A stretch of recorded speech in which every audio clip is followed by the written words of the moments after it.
آج ہم جس موضوع پہ بات کریں گے again that is very important, اور یہ ہے جنریشن وارز کے اوپر۔ جیسے ہم آج کل اکثر ہم سننے میں آتا ہے ففتھ جنریشن وار ہو رہی ہے، ففتھ جنریشن وار چل رہی ہے۔ تو آج ہم اس ففتھ جنریشن وار کو سمجھنے کی کوشش کریں گے کہ اصل میں یہ فلسفی کیا ہے۔ تو اس سلسلے میں ہم اس کی ہسٹری سے اس کو لے کے چلیں گے، لیکن اس میں ہو سکتا ہے یہ ہمارا جو یہ والا ویلاگ ہو یہ اس میں مکمل نہ ہو، ہم اس کو دوسرے پارٹ میں اسی کے دوسرے پارٹ میں لے کے جائیں گے۔ اس کا مطلب ہے کہ ہم ففتھ جنریشن وار تک پہنچنے کے لیے ہمیں یہ 2 ویلاگ کرنے پڑیں گے۔ تو اس سلسلے میں اب ہم شروع کرتے ہیں فرسٹ جنریشن وار سے، کہ یہ اصل میں ففتھ جنریشن تک پہنچنے سے پہلے اس کا پس منظر ہمیں اس کا سمجھنا بہت ضروری ہے۔ تو اس کا پس منظر سمجھنے کے لیے ہمیں فرسٹ جنریشن وار میں جانا پڑے گا۔ فرسٹ جنریشن وار، اچھا یہ جو کانسیپٹس ہیں فرسٹ جنریشن وار سے ففتھ جنریشن وار تک کے، یہ 1980 میں ایک یو ایس بندہ تھا جس کا نام تھا ولیم ایس لنڈ۔ اس نے یہ کانسیپٹ انٹروڈیوس کرائے، اور اس میں فرسٹ جو پہلا انٹروڈیوس کرایا وہ فرسٹ جنریشن وار تھا۔ فرسٹ جنریشن وار کو جو عموماً لیا جاتا ہے وہ 1648 سے لے کر 1860 تک کی اس ٹینیور کو لیا جاتا ہے کہ یہاں سے یہاں تک یہ فرسٹ جنریشن وار ہے۔ اور فرسٹ جنریشن وار میں تھا کیا؟ فرسٹ جنریشن وار میں یہ تھا کہ جو انسان لڑتے تھے وہ یا ہاتھوں سے لڑتے تھے یا تلواروں سے یا نیزوں سے یا تیروں سے لڑتے تھے، اور اس میں ہاتھی اور گھوڑے استعمال ہوتے تھے۔ اور اس میں جو ایک امپورٹنٹ چیز تھی وہ یہ ہوتی تھی کہ فیس ٹو فیس لڑتے تھے۔ جن کے پاس یہ تعداد زیادہ ہوتی تھی، فوج کی تعداد زیادہ ہوتی تھی، وہ دوسری ریاستوں پر، دوسری سلطنتوں پر اسی طرح ڈومینیٹ کرتے تھے۔ لیکن میں تھوڑا سا اس کو 1648 سے پیچھے لے جانا چاہتا ہوں، اس کو اور ہم ڈیپتھ میں دیکھتے ہیں۔ جو انسانی تاریخ کی جو ریکارڈڈ ہسٹری ہے، ہیومن ریکارڈڈ ہسٹری ہے، وہ 10,000 سال پرانی کنسیڈر کی جاتی ہے، کہ وہاں سے جتنے بھی انسیڈنٹس اور جتنے بھی واقعات رونما ہوئے ہیں اس کو کسی نہ کسی شے میں اس کو ریکارڈ کیا گیا ہے۔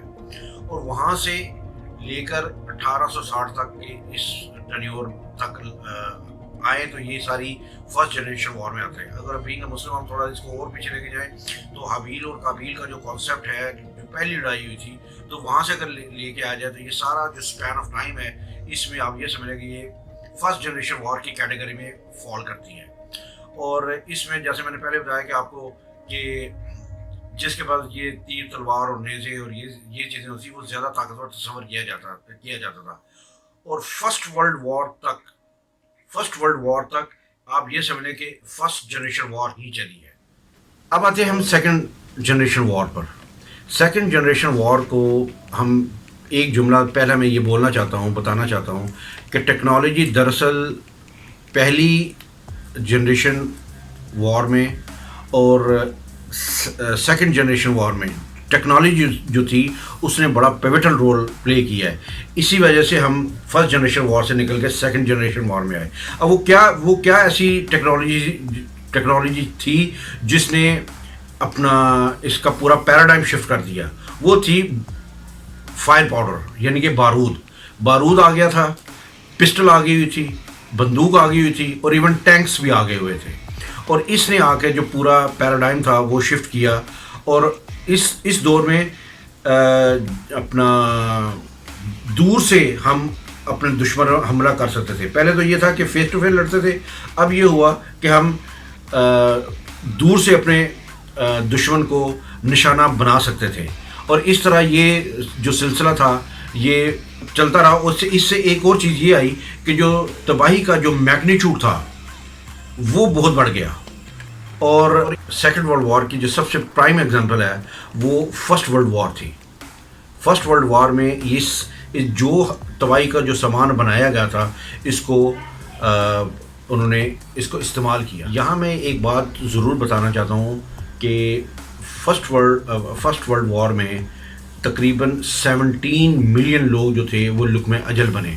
17 ملین پیپل جو تھے وہ لقمہ اجل بنے. اس کے بعد ہم آتے ہیں تھرڈ جنریشن وار میں.